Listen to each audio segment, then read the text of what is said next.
आज अपना टॉपिक है चित्तौड़ का अंतिम शासक रावल शाखा का अंतिम शासक रतन सिंह। रावल शाखा का अंतिम शासक है रतन सिंह। आज इसके बाद में रावल शाखा खत्म हो जाएगी। रतन सिंह को शासनकाल बिल्कुल था, याद रखने को 1303 से 1303 तक रतन सिंह। और रतन सिंह का अपने चित्तौड़ को शासक, तो अपना चित्तौड़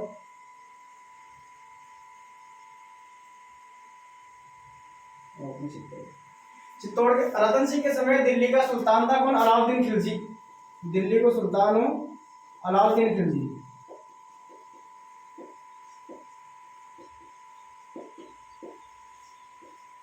अब बताओ कि रतन सिंह के ऊपर अलाउद्दीन खिलजी आक्रमण क्यों करेगा?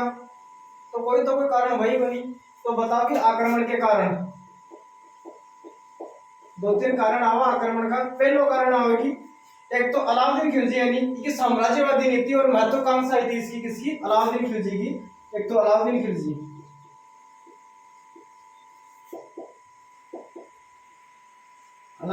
की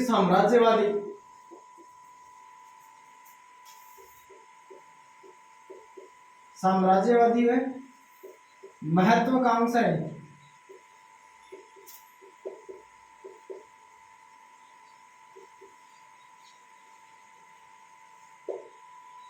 अलाउद्दीन खिलजी की साम्राज्यवादी महत्वाकांक्षाएं थी। और दूसरी कारण आता है आक्रमण का कि चित्तौड़ दुर्ग यानी यदि कोई दिल्ली से कोई सेना जा रही है तो राजस्थान से गुजरेगी तो चित्तौड़ से गुजरना पड़ेगा। तो यदि कोई सेना गुजरात जा रही है तो राजस्थान से गुजरेगी चित्तौड़ से गुजरना पड़ेगा। तो बताया जाता है कि चित्तौड़ दुर्ग मालवा और गुजरात के मार्ग में पड़ता है। ये विशेष कारण माना जाता है आक्रमण का कि चित्तौड़ दुर्ग मालवा व गुजरात के मार्ग में पड़ता जो कि आक्रमण का एक विशेष कारण है। आक्रमण का एक विशेष कारण। तीसरा कारण है रानी पद्मिनिया की पद्मिनी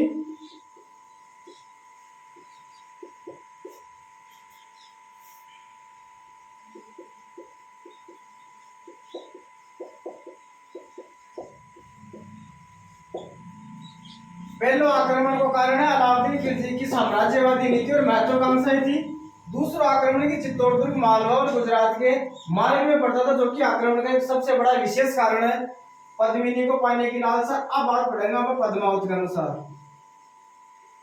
पद्मावत ग्रंथ है, कोई नाम को नहीं, तो नाम है पद्मावत ग्रंथ है। 1540 के अंदर मलिक मोहम्मद जायसी के द्वारा लिखा हुआ है। कौन सा? पद्मावत ग्रंथ।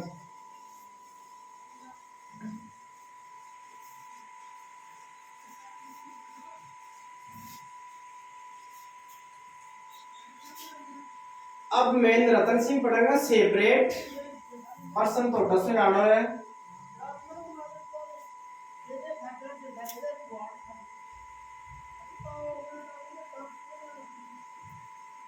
रतन सिंह शासन था याद रखना पड़ेगा 1303 से 1300। दिल्ली पर आवड़ अलाउद्दीन खिलजी। अब बताओ कि मेन कारण पटना का आप ग्रंथ आवड़ पद्मावत सारी रामखाड़ी आप पद्मावत में से पढ़ेगा। पद्मावत है 1540 के अंदर लिखे हो। और 1540 में का रचयिता है मलिक मोहम्मद जायसी। पद्मावत का रचयिता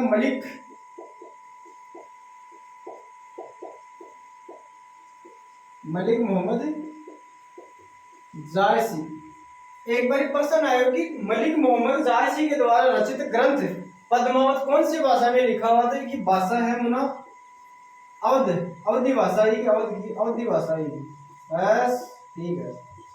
तो बात था कि मन में दिमाग में होगी कि आक्रमण तो अलाउद्दीन 1303 में करो। आक्रमण तो रतन सिंह के ऊपर अपन जानकारी 1540 का माने मिल रही है। क्योंकि ये कारण कि अलाउद्दीन के साथ एक इतिहासकार हो कौन? अमीर खुसरो।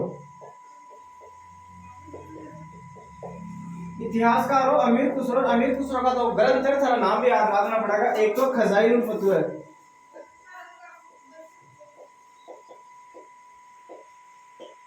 खजाइनुल फतवा तारीख इलाही।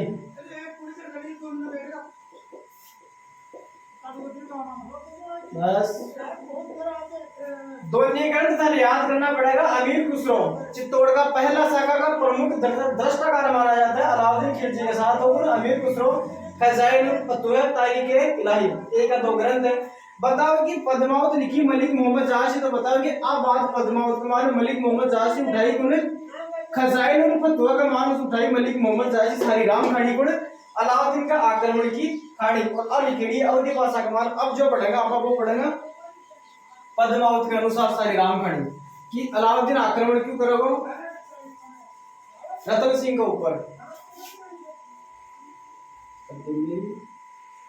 वो आपने उनको जी अपना अठिना हुए सिहलदीप का राजा था गंधर्व सेन। सिहलदीप पढ़े आपने श्रीलंका के अंदर,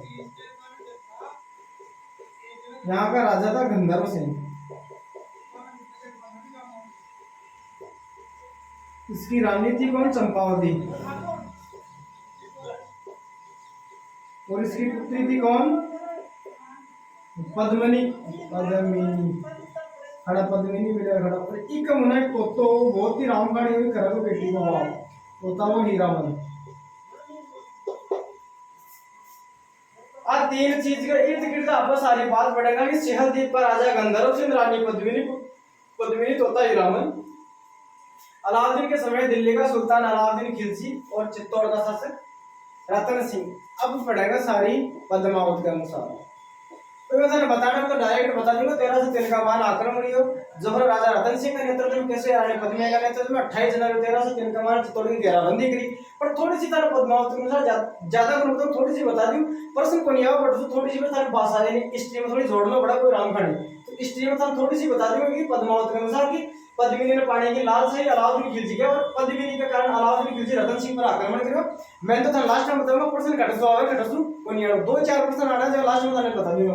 आप पद्मावत के अनुसार बताइए प्रश्न कोई पढ़ाओ पर थाने बस बताऊं कि पद्मिनी का तो हीरामन, तो बतावे कि हीरामन तो नहीं एक दिन कोई कारणवश पिंजरा से निकलो ताने बता दी। मैं प्रश्न कोनी आड़ो तो पहले 2 बार बता रही हूं, प्रश्न कोनी आड़े को बस ये बता रही हूं पद्मावत में लिखी है भी अनुसार, पर अपन मेन आक्रमण कौन करियो कि का नेतृत्व करियो कि कौन करे भाई याद रखनी है कि पद्मिनी को तो हीरामन कि बताओ कि हीरामन को कारणवश पिंजरा से निकल को बाहर कोई ब्राह्मण का हाथ राज को, तो ब्राह्मण है नहीं भी तोता ने बेचना के लिए आगे बढ़ा चित्तौड़ बिना देखो कि चित्तौड़ को राजा है रतन सिंह बढ़िया कट्टो बढ़िया सा से पिसाओ। बताओ कि ब्राह्मण कि हीरामन तोता ने ले रहा रतन सिंह का दरबार में, तो रतन सिंह खरीद लियो कि नहीं हीरामन ने, हीरामन तोता ने खरीद लियो रतन सिंह। तो बताओ कि रतन सिंह की रानी है नागमती, याद था नहीं नागमती रानी को भी याद गुण करना ताकि को याद करो तो लास्ट में बता दूंगा कि बस आ चीज पढ़ लियो बस देखो प्रश्न था को गलत हुआ ही कौन थे ये तो बस मन आवाज ना था मैं बस यहाँ की हाल ना हो पाएगा कि रतन सिंह का दरबार में आपको ब्राह्मण हीरामन तोता रतन सिंह ने भेज दिया। बता कि रानी ही पद्मिनी नागमती, बता कि नागमती ने एक चीज में बहुत ही ज्यादा घमंड किया पर श्रृंगार के ऊपर, रानी नागमती ने श्रृंगार के ऊपर बहुत ही ज्यादा घमंड और रानी पद्मिनी ने श्रृंगार नागमती ने श्रृंगार के ऊपर। तो बताओ कि इधर रानी नागमती हीरामन ने बोली कि देख हीरामन मन यह बता कि कोई संसार में मेरे से भी कोई सुंदर रानी है कि नागमती आप पटरानी की आप पटरानी ही रतन सिंह की। तो नागमती बोली श्रृंगार के लिए हीरामन ने कि हीरामन यह बता कि कोई संसार में मेरे से सुंदर भी कोई रानी है कि हीरामन तोता विनम्रता के साथ उपहास उड़ाते हुए यानी मजाक उड़ाते हुए इसने उत्तर दिया किसको नागमती को। हीरामन दे रहे हो मौका दे रहे हो कि जिस सरोवर के ऊपर हंस नहीं होते ना उस सरोवर के ऊपर गुगला ही हंस समझा जाता है। अब बात बोल दी नागमती ने मुना नागमती सोची बेटी का वो शंभू को जवाब दे देखो कौन तो वो जवाब दे दियो कौन नागमती ने हीरामन। तो बताओ कि हीरामन रानी का चक्कर का मान है रानी पद्मिनी की सारी बात बताती रतन सिंह ने की है कि रानी है सिंहदीप को राजा है गंधर्व सेन रानी पद्मिनी पुत्री पद्मिनी और बताई भी हीरामन तो आई भी कर ले बैठे रतन सिंह तो सारी हीरामन तो बताती रतन सिंह ने सारी कहानी पद्मिनी की। तो बताओ कि रतन सिंह यानी रतन सिंह तो रानी पद्मिनी का प्रेम में मोहित हो गया। हीरामन ने बताओ कि योगी बड़गोकी का प्रेम में पद्मिनी का प्रेम में। तो एक दिन बताओ कि रतन सिंह हीरामन ने ले उससे तो एक गंधर्व सेन आगो बताओ कि प्रेम में मोहित हो गया प्रेम में व्याकुल रहने लगे पद्मिनी का गुण रतन सिंह। तो बताओ कि रतन सिंह आगो एक दिन सिंहदीप रतन सिंह आगो तोता ने लेकिन हीरामन ने सागर 200-400 आपका सेनगड़ा भी लिए सागे और योगी बन गो ना योगी धारण कर लियो योग धारण कर लियो योगी धारण हो गुण रतन सिंह की का प्रेम है पद्मिनी का प्रेम के अंदर पद्मिनी का प्रेम में योगी योग धारण कर लियो गुण बताओ कि हीरामन कहो पद्मिनी ने साई राम खड़े बता दी कि मैं यहाँ पिंजरा से निकले या मैं शिकारी पकड़े या ब्राह्मण में चित्तौड़ को शासक रतन सिंह बढ़िया राजा रत्नी सेना रत्नो बड़ो चित्तौड़ दुर्ग सारी भाई जी पढ़ा चढ़ा के पद्मिनी कर दियो वर्णन की को रतन सिंह को बताओ कि रतन सिंह को आ और बोलती है रतन सिंह की पद्मिनी आपके लिए है ना आपके लिए योग्य वर चित्तौड़ का राजा रतन सिंह है कि आपके लिए योग्य वर राजा रतन सिंह है आपके वयोग्य प्यार में मोहित होकर प्रेम में योगी को रूप धारण करके उन्होंने सिंहदीप तक आगो कौन रतन सिंह आ बात बता दी हीरामन पद्मिनी ने बताओ कि पद्मिनी तो प्रेम करने लगी प्रेम में मोहित होगी की का प्रेम में रतन सिंह का प्रेम में मोहित होगी कौन पद्मिनी सारी बात बताई दी उन रतन हीरामन कि आपके प्रेम में मोहित होकर योगी बनकर राजा रतन सिंह कहां तक आ चुका सिंहदीप तक आ चुका तो बताओ कि रानी पद्मिनी एक दिन कि बसंत पंचमी के दिन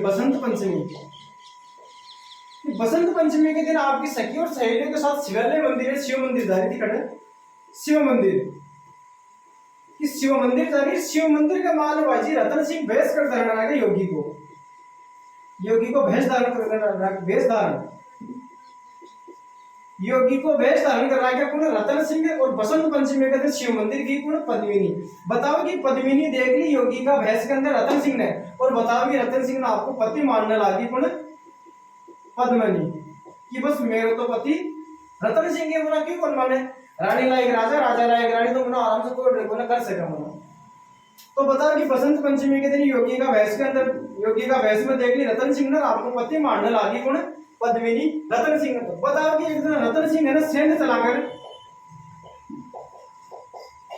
सेंध का मतलब होता है कि दुर्ग की दीवार से छेद करके दुर्ग के अंदर प्रवेश करना कि दुर्ग की दीवार के अंदर छेद करके ये बड़ा सा छेद बने ना अपने कहने सेंध चला रहे सुरंग करना या छेद चलाकर जाना बताओ कि रतन सिंह सेंध चलाकर दुर्ग के अंदर फूको तो राजा गंधर्व सेन बताओ कि रतन सिंह की आपका सैनिका ने आदेश पूछा थी कि राजा रतन सिंह है नहीं इन्हें फांसी की सजा दी जाए किसी को रतन सिंह को ये बात को पता चले पद्मिनी ने सारी बात बता दी गंधर्व सेन ने कि मैं किसको ब्याह करूंगी राजा रतन सिंह से बताया कि राजा रतन सिंह पद्मिनी को विवाह कर दियो रतन सिंह का सागर तो मुना रतन सिंह रेडा लागे पद्मिनी के सागर कटे अठे कटे सिंहदीप री जल्दीबाजी में बता रहे हो कि कोई प्रश्न को ना वो समझाने के लिए आपको कारण कि युद्ध को की कारण से आ कारण है इको आक्रमण करने को प्रश्न हटो को ना प्रश्न लास्ट में मैं बताऊंगी कदा आक्रमण करे कि नेतृत्व में कैसे आक्रमण कौन करे भटो से आने देता है यानी रामबाण की याद नागरी हुई अब तो ये बताऊं कि बताओ कि रतन सिंह पद्मिनी के साथ रहने लागो सिंहदीप तो पिछड़ी रतन सिंह का रानी ही कौन नागमती तो बताओ कि रानी नागमती रतन सिंह का प्रेम का मान व्याकुल होगी अब भाई जी रतन सिंह ने कहा कई दिनों के सर्दी बढ़ी होना सर्दी बढ़े तो रतन सिंह तब याद आओगी तो बताओ कि रतन सिंह कल संदेश पहुंचाया कौन आदेश पहुंचाया संदेश आदेश नागमती संदेश पहुंचाया रतन सिंह के तो रतन सिंह ने जी संदेश प्राप्त किया तो रतन सिंह ने समझेंगे आगे बिल्कुल छतो आपने रानी तो बता कि रतन सिंह पद्मिनी ने ले और सिद्धू आगो कटे चित्तौड़ तो राजा रतन सिंह पद्मिनी ने ले राजाओं को चित्तौड़ तो अब चित्तौड़ में राजा रतन सिंह की रानी नागमती और पद्मिनी दोनों हो जाएगी कटे रतन सिंह चित्तौड़ दुर्ग के अंदर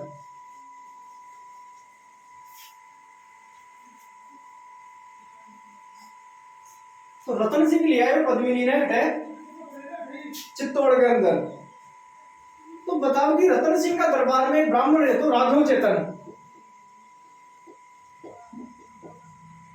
कि दरबार में ब्राह्मण हो राघव चेतन हाँ थोड़ा सा 88% बढ़ सके कि अलाउद्दीन खिलजी के समक्ष पद्मिनी का सौंदर्य का वर्णन किसने किया था तो राघव चेतन ने किया था वो प्रश्न थोड़ा सा याद रखिए थोड़ा इंपॉर्टेंट है पिछली बार कोई एग्जाम में पूछे कि अलाउद्दीन खिलजी के समक्ष पद्मिनी का सौंदर्य का वर्णन किसने किया था राघव चेतन ने किया था बताओ कि राघव चेतन है नहीं वो कोई जादू टोना कर तुम यार जादू टोना नहीं करेगा क्योंकि जादू टोना तांत्रिक विद्या जान दो कोई बोले राघव चेतन जादू टोना तांत्रिक विद्या जान तो ये बात को बेरो बोला रतन सिंह ने तो बताओ कि ये बात को एकदम बेरो बोले कि ने रतन सिंह ने कि राघव चेतन तो मुना जादू टोना जाना है तो मुना राघव चेतन ने आई इस भाई जी पकड़ कर साड़ा की चोटी ब्राह्मण हुई चोटी राव तो ढंगू तो साला की पकड़ के छोटी सारा सीधे चित्तौड़ से 12 काट दिया, भाग यहाँ से। चित्तौड़ से 12 काट दी, रतन सिंह किन्ने, राघव चेतन ने। बताओ कि ये बात से नाराज होगी कौन? पद्मिनी। पद्मिनी ये बात से नाराज होगी पद्मिनी। रतन सिंह ने बताया कि किसी ब्राह्मण का अपमानित करके बाहर निकालना उचित नहीं होता। अब बात बताई रतन सिंह ने पद्मिनी, पद्मिनी होगी नाराज कि किसी ब्राह्मण को अपमान करके घर से बाहर निकालना उचित नहीं। पद्मिनी बताओ, रतन सिंह ने तो बताया कि पद्मिनी बताया कि मैं इनको दक्षिणा देना चाहूँ, कि मैं दक्षिणा देना चाहूँ राघव चेतन ने। रतन सिंह ने बताई पद्मिनी की मैं दक्षिणा देना चाहूँ, अपना द्वार से जा रहे हो, राघव चेतन ब्राह्मण है कि ब्राह्मण को अपमान करो, बढ़िया करो, ठीक हो ना। तो बताओ कि कुछ दक्षिणा दी, दक्षिणा के अंदर बताओ कि रानी पद्मिनी है आपका हाथ को कंगन दी, हाथ को कंगन। बताओ कि रानी पद्मिनी झरोका से, झरोका होता है पहले रानी पहले बारे बनाती, यानी झरोका होता है पहले हर द्वार के अंदर, हर द्वार के अंदर, हर द्वार के अंदर, हर कमरा के अंदर झरोका होता है। झरोका के अंदर से रानी देखती, कोई चीज देखती समय। बताओ कि रानी पद्मिनी झरोका से अंदर अपना कंगन दिया किसको? राघव चेतन को। बताओ कि राघव चेतन की कंगन देते समय नजर पड़ गई कि ऊपर पद्मिनी का, तो पूरा एक ही आंख पड़ी, दोनों पड़ जाए तो राघव चेतन का पंगु हो जाए। अब तो बता रहे हो आंख तो दोनों पड़ेगी रे, एक थोड़ी पड़ेगी, एक से थोड़ी देख लो, आंख दोनों से देख लो। बताओ कि राघव चेतन देख ली पद्मिनी ने, ठीक है, कंगन देते समय झरोके से। बताओ कि राघव चेतन तो भाई जी बेहोश होगा, मूर्छित होगा राघव चेतन तो। राघव चेतन भी पद्मिनी देखते हैं पूरा मूर्छित और पड़को घटे कंगन देते समय। तो बताओ कि जी ही राघव चेतन में चेतना आई। तो राघव चेतन ने कोई चारों बंगले, राघव चेतन सोचे कि सीधो चलो आप दिल्ली पर बैठे आप घूमो जी। कौन? अलाउद्दीन खिलजी। आप सारी बात बताऊंगा अलाउद्दीन खिलजी ने। तो सारो खाकड़ फैलाओगे नहीं और राघव चेतन फैलाओगे अलाउद्दीन खिलजी का जाल। की का बारे में? पद्मिनी का बारे में। बताओ कि राघव चेतन चलो अलाउद्दीन खिलजी के अंदर, और अलाउद्दीन खिलजी का अंजार पद्मिनी का बारे में बताया कि अलाउद्दीन ने बोले कि देख यार की चिमना की गेल बाजे, की चिमना को इल्लू इल्लू करे, अति लागे चिमना। रानी पद्मिनी तो भी की चिमना राजा रतन सिंह की रानी, तो राजा रतन सिंह की रानी से पद्मिनी एक की राणा से तो कोई रानी को नहीं, बिया की तो रानी पद्मिनी का दासी थी कौन है, बहुत खतरनाक रानी, रानी पद्मिनी। तो बताओ कि रानी पद्मिनी यदि पीक यानी पान हो ना, पान, ये जब रानी पद्मिनी पान खाती है ना, पान, तो उसका पीक होता है, पान का पीक यानी वह थूक। तो बताओ कि जिस समय रानी पद्मिनी पान खाती है उस समय उसका पीक भी गले से दिखता है। भाई जी बढ़ा चढ़ा का वर्णन कर दियो कौन? रतन सिंह, वो राजा रतन सिंह का पद्मिनी के वर्णन कर दियो कौन? राघव चेतन अलाउद्दीन का सामान। बताओ कि जंदाड़ा से अलाउद्दीन तो भाई जी की का प्रेम का अंदर व्याकुल होने लाग्यो। अलाउद्दीन तो जितन से मुना प्रेम में व्याकुल होगो कि का पद्मिनी का भाई जी ठान ली कि मुना पद्मिनी ने किया जी, तो देखा एक बार देख तो लिया, प्राप्त करने की बात तो बाद में, अपने पहले पद्मिनी ने देख तो लिया। बताओ कि अब अलाउद्दीन बोलो राघव चेतन ने बटसू ले रवाना। अब अलाउद्दीन ने बोलो चित्तौड़ की ओर रवाना।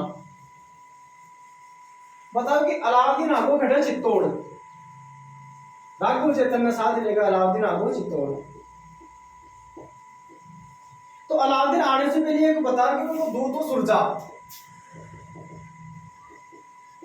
ये दूध का हाथ पत्र लिखवाया किने? रतन सिंह ने। की रतन सिंह ने पत्र लिखवाया और को दूध सुरजा का हाथ की रानी पद्मिनी दे जा, और अति तक रियासत दे दूंगा, अतरा दुर्ग दे दूंगा, अतरा घोड़दार, अतरा गदिया। बताओ कि भी पत्र में बहुत सारी चीजें लिखवाई और दूध सुरजा का हाथ रतन सिंह ने लिखवाया। तो बताओ कि रतन सिंह जनी सुरजा ने वापस पत्र लिख दिया कि कोई रानी पद्मिनी ने बिल्कुल क्रोधित हो रतन सिंह। तो बताओ कि अलाउद्दीन समझ गो कि राजा बिल्कुल क्रोधित स्वभाव के मान उत्तर भेजे वापस। तो राजा रतन सिंह के कपट की चाल चालोगो कि आपा ये तो पद्मिनी जीत कौन सका, ये तो पद्मिनी आपा लिया कौन सका, तो कपट खेलो है अलाउद्दीन। तो अलाउद्दीन भाई जी एक कपड़े फैलायो चित्तौड़ के अंदर की मन्ना मुन्ना रानी पद्मिनी कौन चाहिए, कि मन्ना पद्मिनी कौन चाहिए, मेरे तो है नहीं मुन्ना चिमना, मैं की करूंगा, मेरे तो रानी चिमना है, मेरे तो पद्मिनी मार दो चिमना है, मन्ना पद्मिनी की करो मन्ना। तो बस एक बार राजा सुन की समझो तो कराना मन को समझो तो करके राज्य दिल्ली वापस लौटना है मन तो बस।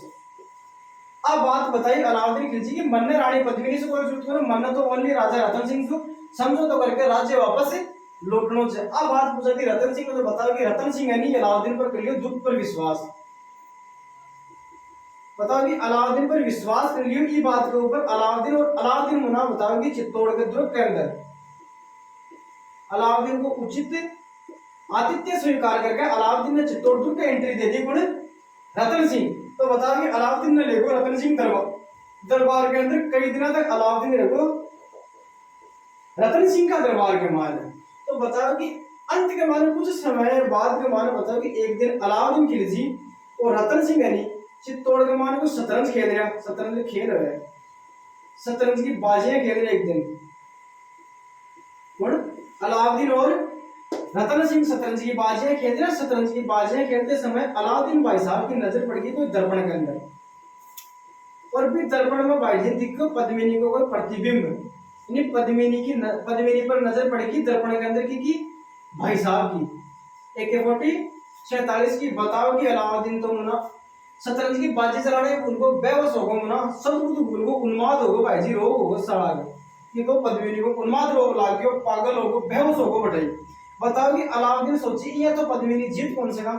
अलाउद्दीन भाई जी दूसरे दिन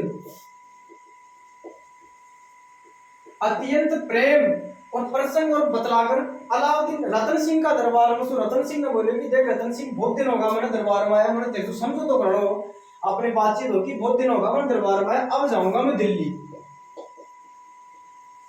तो बताओ कि आपने भी कोई मेहमान आओ तो मैंने आपको अपमान तो करा नहीं सम्मान के साथ काटा वापस ग्रासू भेजा था कोई सम्मान के साथ नहीं भेजा। तो बताओ कि अलाउद्दीन का सम्मान के लिए चित्तौड़गढ़ का 7 दरवाजा 7 दरवाजे के ऊपर अलाउद्दीन का सम्मान के लिए रतन सिंह यानी हर जगह सम्मान के लिए उपहार भेंट करवा दियो कि जब भी राजा अलाउद्दीन हर दरवाजे पर चित्तौड़ के 7 दरवाजे चित्तौड़ दुर्ग के 7 दरवाजे है। ये बताओ कि अलाउद्दीन यानी अब आओ वापस दिल्ली। तो बताओ कि रतन सिंह हर दरवाजे का ऊपर अलाउद्दीन के सम्मान के लिए यानी सम्मान के लिए उपहार भेंट करा दिया हर दरवाजे के ऊपर कि जी भी दरवाजा पर अलाउद्दीन जब भी आवे तो अलाउद्दीन अब जा रहे हो दिल्ली तो अलाउद्दीन आप आराम से सम्मान के साथ दिल्ली भेजेगा। तो बताओ कि अलाउद्दीन जिस दरवाजे पर आए तो अलाउद्दीन भाई जी उपहार भेंट करे हर दरवाजा उपहार और सम्मान भेंट करता गया अंतिम दरवाजे के ऊपर वो तो थाना बताया कपड़े की जाल चादर की पद्मिनी है तो हाथ लागो बना आपने। तो अंतिम दरवाजे के ऊपर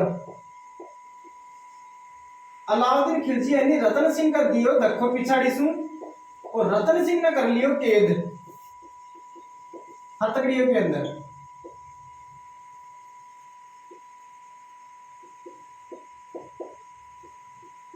कि रतन सिंह ने हथकड़िया में कैद कर लियो रतन सिंह ने हथकड़िया में कैद कर लियो अलाउद्दीन चित्तौड़ के अंतिम दरवाजे के ऊपर। पिछाड़ी तो भाई जी बड़ी आराम से सत्कार कराता है पर अंतिम दरवाजे के ऊपर अलाउद्दीन रतन सिंह ने कर लियो कैद। बताओ कि रतन सिंह ने कैद करके लिया सीधी दिल्ली अलाउद्दीन रतन सिंह ने लिया दिल्ली। अब भाई जी वापस दिल्ली से मैसेज भिजवाओ चित्तौड़ कि पद्मिनी दे जाओ और रतन सिंह ले जाओ मुना।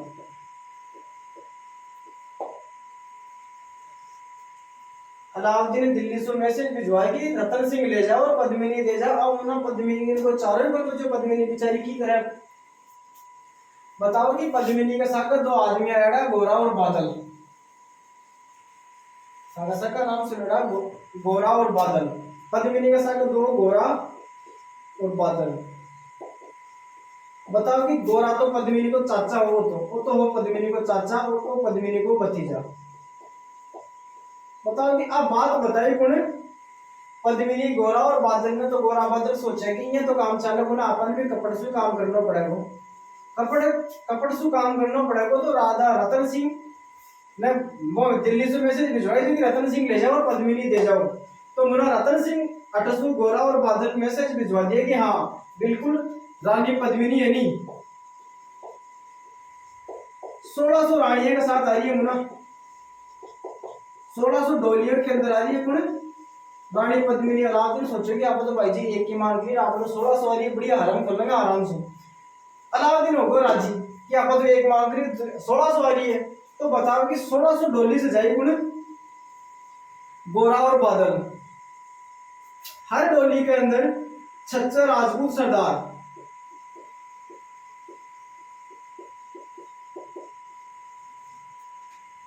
गोरा और बादल ने 1600 डोलियां सजाई और हर डोली के अंदर 6 राजपूत सरदार बैठे। आगे आगे डोली के अंदर है नी खुद गोरा और मुना बादल बैठ गया भाई जी। बताओ कि जी 1600 डोली अलाउद्दीन का दिल्ली दरबार के अंदर पहुंची, अलाउद्दीन का खेमायनी डेरा के अंदर पहुंची। अलाउद्दीन हो गया भाई जी राज्य की आगे पदविनी, कि पद्मिनी तो आगे दरबार के अंदर। तो बताओ कि रानी पद्मिनी का नेतृत्व के अंदर एक अलाउद्दीन का है, अलाउद्दीन का दरबार में एक मैसेज भी जो है, संदेश भी जो है कि रानी पद्मिनी है नहीं, कि रानी पद्मिनी है नहीं कि कुछ समय के लिए राजा रतन सिंह से मुलाकात करना चाहती है रानी पद्मिनी। आगे आगे डोली ने बताई थी राजा रतन सिंह को, रतन गोरा और बादल हुई और रतन सिंह बड़े दिल्ली दरबार के मान के थी। तो रानी के भैंस के अंदर कपड़ा पहन के कौन गया, गोरा और बादल। हर के माने राजपूत सरदार सब रानी का कपड़ा पहन रखे, हर सरदार हर डोली के अंदर 6 राजपूत सरदार। तो बताओ कि अगली डोली के मान गोरा और बादल, गोरा और बादल आई। तो संदेश भी जो है वो अलाउद्दीन का कि रानी पद्मिनी है ना, रानी पद्मिनी की एक इच्छा है कि मैं कुछ समय राजा रतन सिंह से बात करना चाहती हूँ कि चित्तौड़गढ़ की चाबियां और चित्तौड़गढ़ के खजाने की चाबियां सौंपना चाहती हूँ किसको, रतन सिंह को। अब बात पूछे अलाउद्दीन का, तो अलाउद्दीन देती है स्वीकार कि ठीक है मुना रानी बात कर सके, आधा घंटा लेट सही 1 घंटा लेट सही, पर अब तो रातन तो आपस आ गई। तो बताओ कि अलाउद्दीन स्वीकार दे दियो कि हाँ की रानी पद्मिनी राजा रतन सिंह से कुछ समय के लिए मुलाकात कर सकती है, चित्तौड़गढ़ की चाबियां और खजाने की चाबियां रतन सिंह को सौंप सकती है कौन, रानी। तो बताओ कि आगे आगे डोली में गोरा और बादल। तो डोली पूछा थी कि के अंदर जटा रतन सिंह के धोनी अलाउद्दीन का दरबार खेमा गमान, खेमा बोला दरबार आप तो नहीं हो बिना कि दरबार के अंदर आगे आगे डोली कमान गोरा और बादल और है पूरी 1600 की 1600 डोली अलाउद्दीन का दरबार का मान पूछा थी भाई जी बट अलाउद्दीन के भी दिमाग का मान लालसा बहुत ज्यादा चाह रही पद्मिनी देखने की, पद्मिनी देख लिया। तो बताओ कि अलाउद्दीन भी रवाना होकर बड़े डेरा में पूछो, तो बड़े डेरा में पूछे तो मुना बड़ा हर डोली के मान 6 राजपूत सरदार। तो बताओ कि गोरा और बादल जटे रतन सिंह के धोनी, तो रतन सिंह ने बड़े जो हथकड़ियों से छुड़वाया, इन्हें हथकड़ियों से उसने रतन सिंह को मुक्त करवाया और रतन सिंह को घोड़े सहित चित्तौड़ पहुंचा दिया कौन, गोरा और बादल। अब मुना एंड टाइम का वर्ड अलाउद्दीन आक्रमण भी करे तो क्या करे, एंड टाइम पर अस्त्र समाड़े शस्त्र समाड़े या कोई वस्त्र समाड़ा आपका। तो अलाउद्दीन है नहीं आक्रमण कर दियो कि ऊपर रतन सिंह और गोरा बादल के ऊपर, तो मुना अबे हाथ किया हुए इकाल सैनिक तो आराम सुनता। अब एंड टाइम पर हमेशा युद्ध करने से पहले युद्ध की व्यू रचना बनाई जाती है, ऐसे डायरेक्ट ये बोल के उठ के आप युद्ध पर चल पड़ा, ये युद्ध है कौन, ये युद्ध चालक बने रतन सिंह पद्मिनी। तो दिल्ली थान बात बताई, तो बताओ कि रतन सिंह गोरा और बादल का नेतृत्व में सेना आ गई वापस चित्तौड़। ये बताओ कि चित्तौड़ के गेली अलाउद्दीन भी आपकी सेना ले चित्तौड़ आगो, चित्तौड़ आगो पर अलाउद्दीन खिलजी। अब था ना अत्री रामकहानी बताए कि मुझे कहीं दिन प्रश्न आवे या कोने और आणो को भी कोने, बस एक ही तरह को राखो चेतन वाला ध्यान रखो कि अलाउद्दीन के समक्ष रानी पद्मिनी का सौंदर्य का वर्णन किसने किया था, राघव चेतन ने। तो अब अलाउद्दीन दोबारा फिर चढ़ाई करोगे चित्तौड़गढ़ की मैम कहानी, बस प्रश्न तो अब बढ़ना स्टार्ट हुआ अटसुनी बस दिल्ली को सुल्तान अलाउद्दीन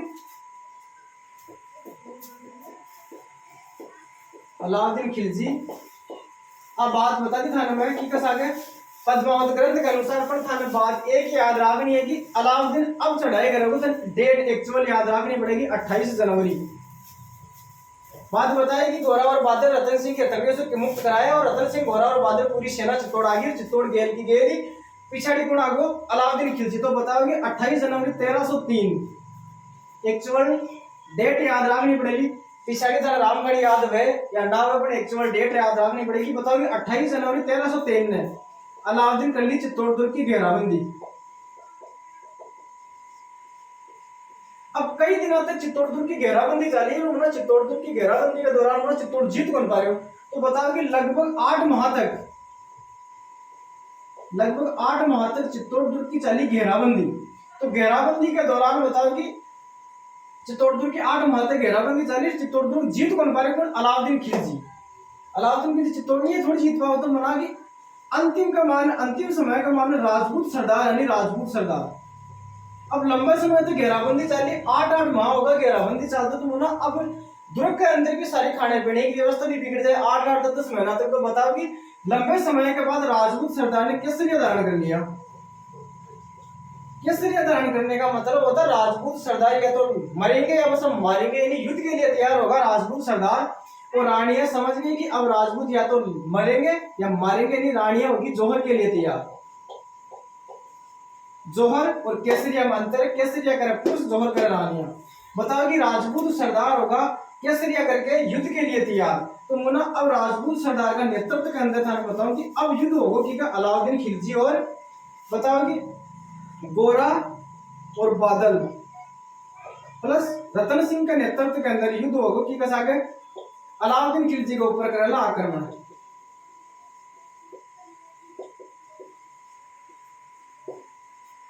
गोरा बादल और रतन सिंह अलाउद्दीन खिलजी पर करेला आक्रमण। और बताओ कि आक्रमण हुई 25 अगस्त 1303। 25 अगस्त 1303 के दिन आक्रमण होता है। गोरा और बादल ने अलाउद्दीन के ऊपर आक्रमण किया। इसके अंदर अलाउद्दीन की होती है विजय। बताओ कि अलाउद्दीन की चित्तौड़ दुर्ग पर अधिकार होता है 25 अगस्त 1303। राजा रतन सिंह के नेतृत्व के अंदर होता है केसरिया। रतन सिंह के नेतृत्व में केसरिया। रतन सिंह की रानी कौन? पद्मिनी। पद्मिनी के नेतृत्व में होता है जौहर। बताओ कि रानी 1600 रानियों के साथ जौहर किया था रानी ने।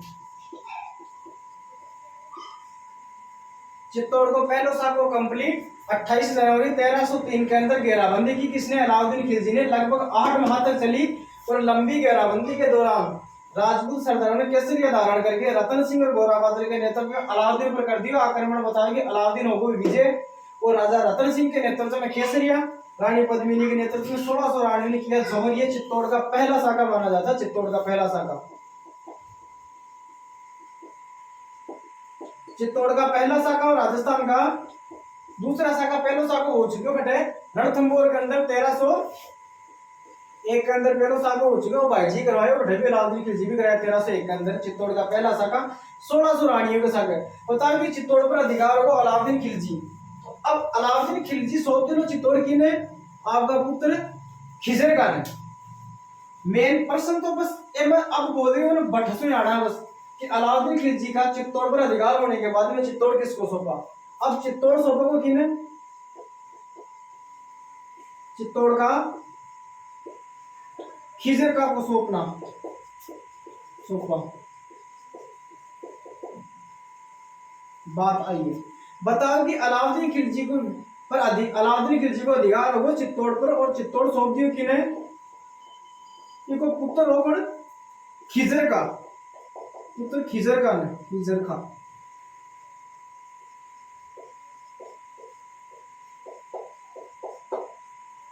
चित्तौड़ खिजर का ने सौंप दियो, इनको नाम रख दियो पुत्र का माड़े को नाम कर दियो खिजर का बाद है, खिजराबाद खिजराबाद।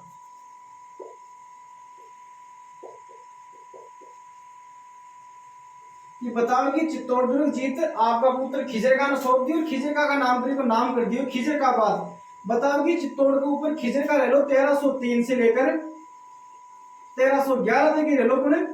खिजरका। बताओ कि चित्तौड़ की जनता यानी कुछ समय बाद में माने खिजरका ने करने लागी परेशान। तो खिजरका सोचे बास्ते लागी है चित्तौड़ दुर्ग के आप तो चलो दिल्ली बढ़िया है बड़ा बापू जी करे चिमना की गेल मोज आपा अपना ये मोज करा। तो बताओ कि 1303 से 1311 तक तो रियो कौन? खिजरका। अलाउद्दीन हनी 3 दुर्गा को नाम पड़ रहा को मेन क्वेश्चन अटोसी ब्याह कई बार डायरेक्ट क्वेश्चन उठा ले। जालोर दुर्ग का नाम किया इसने जलालाबाद, शिवाड़ा दुर्ग का नाम किया खेराबाद, रणथंभौर को कोई नाम को पलटे और अलाउद्दीन चित्तौड़ को नाम करियो खिजरकाबाद। 3 दुर्गा को नाम याद रखना, जालोर को जलालाबाद, शिवाड़ा को खेराबाद और रणथंभौर को कोई नाम को पलटे और चित्तौड़ को कर दियो खिजरकाबाद।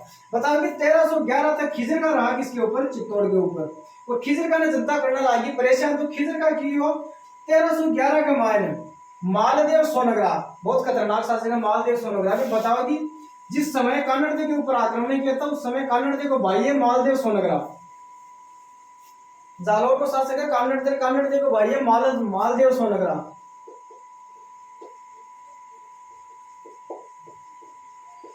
मालदेव सोनगरा कानड़ देखो भाई है यो।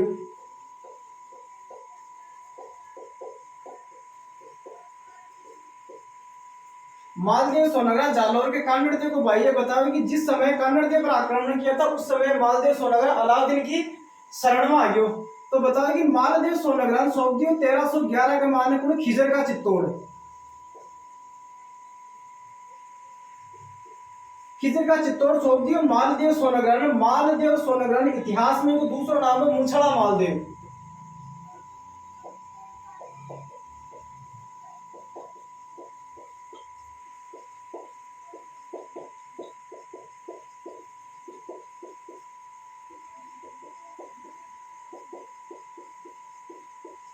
बताओ कि मालदेव सोनग्राम 1311 में खिजर का सौंप दियो। इन इतिहास में मूछड़ा मालदेव के नाम से जाना जाता है। किसको? मालदेव सोनग्रा को इतिहास में मूछड़ा मालदेव के नाम से जाना जाता है। बताओ कि चित्तौड़ दुर्ग के अंदर रतन सिंह की सहायता के लिए एक राजा आओ खटसू सिसोदासु। बताओ कि सिसोदासु राजा आओ लक्ष्मण सिंह। बताओ कि लक्ष्मण सिंह आपका सात पुत्रा का शाखा चित्तौड़ का पहला शाखा का मान रतन सिंह की सहायता करते हुए बलिदान देता कौन सा? लक्ष्मण सिंह। और लक्ष्मण सिंह को एक पुत्र है सिसोदिया के अंदर अरि सिंह। तो अरि सिंह को एक पुत्र हुआ राणा हमीर। अब पढ़ेंगे ना आप सिसोदिया राजवंश की नींव राणा हमीर रख लो। और लक्ष्मण सिंह को पुत्र और अरि सिंह को पुत्र। अरि सिंह पुत्र लक्ष्मण सिंह को। लक्ष्मण सिंह सात पुत्रों सहित तो चित्तौड़ के पहले शाखे के अंदर 1303 के अंदर पहले शाखे के अंदर लक्ष्मण सिंह शहीद होता सात पुत्रों सहित। और एक पुत्र को रहे सिसोदिया के अंदर अरि सिंह को पुत्र राणा हमीर। बताओ कि राणा हमीर अब चित्तौड़ पर आक्रमण करोगे 1326 का मान दोबारा सिसोदिया राजवंश की नींव रखो राणा हमीर। मेन पढ़ेला अगला वीडियो में राणा हमीर सिसोदिया राजवंश स्टार्ट है लो। अपनी गुहिल शाखा समाप्त होगी। गुहिल का मान मालदेव सोनग्रा। बताओ कि खिजर का सौंप दियो 1311 में। तो बताओ कि चित्तौड़ के ऊपर 1311 से लेकर 1326 तक चौहानों का इतिहास रहा है। ये भी एक बार कोई एग्जाम में पूछे कि चित्तौड़ दुर्ग के ऊपर चौहानों का इतिहास रहा है। 1311 से लेकर 1326 तक चौहान वंश का शासन रहा है। किसके ऊपर? चित्तौड़ के ऊपर। और मालदेव सोनग्रा। बताओ कि मालदेव सोनग्रा का तो पुत्र है जैसा और वीरा।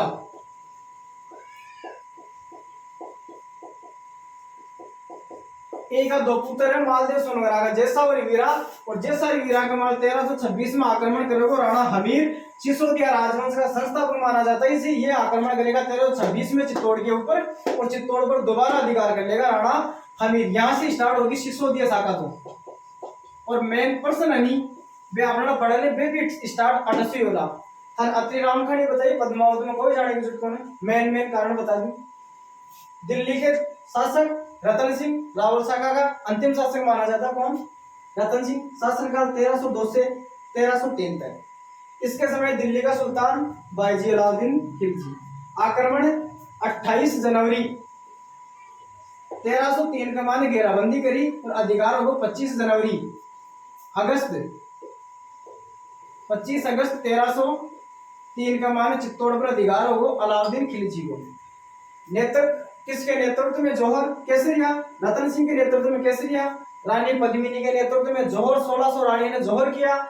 और किसके नेतृत्व में आक्रमण करता अलाउद्दीन खिलजी। ध्यान रखना आक्रमण करता अलाउद्दीन खिलजी। नेतृत्व में केसरिया रतन सिंह और जौहर पद्मिनी 1600 रानियों के साथ। कोई को ज्यादा प्रश्न को नहीं है। प्रश्न अब आप पढ़ेगा आगे। सिसोदिया राजवंश गुहिल शाखा समाप्त होगी। मेवाड़ में था स्टार्ट जिसमें पहले बताई मेवाड़ के अंदर दो गुहिल वंश से, एक तो गुहिल और एक सिसोदिया। तो सिसोदिया राजवंश था बता दिया कि वो गुहिल होगा आज समाप्त। यानी गुहिल वंश आपने 526 ईस्वी से 1303 यानी गुहिलादित्य से लेकर राजा रतन सिंह गुहिल वंश को अंतिम शासक। रतन सिंह का शाखा गुहिल शाखा समाप्त। अब पढ़ेगा आपको राणा हमीर यानी 1326 से लेकर 1947 तक यानी फतेह सिंह तक। लास्ट शासक है फतेह सिंह बटावली। आज चलेगी सिसोदिया शाखा। थाने पिछाड़ी गुहिल चाहिए याद हुए या ना हुए। पर अब थाने हर राजो बिल्कुल इंपॉर्टेंट है। हर राजो पढ़ना पड़ेगा। हर राजा से एक ही बात है। एक बात पढ़नी पड़ेगी याद रखनी पड़ेगी। सिसोदिया बहुत ही मोस्ट है। पर्सन तो मेवाड़ में सिसोदिया मुझे या तो आवलो कुंभा में ज्यादा झंझट कौन करनी इतिहास के बाद कुंभा या सांगा या महाराणा प्रताप या फिर राज सिंह। ये इतनी मेवाड़ के अंदर चार राजा तो बिल्कुल याद होना ही चाहिए, कुंभा, सांगा, प्रताप और राज सिंह। ये तो याद होना ही चाहिए, और बाकी साकी वही होगा तो याद कर लियो, नहीं कोई जरूरी को नहीं। अब अगला वीडियो पढ़ेंगे आप सिसोदिया राजवंश की नींव रखो राणा हमीर 1326 के अंदर मालदेव सोनगरा के पुत्र जैसलवीर ने हराकर। अब पढ़ेंगे अगला वीडियो।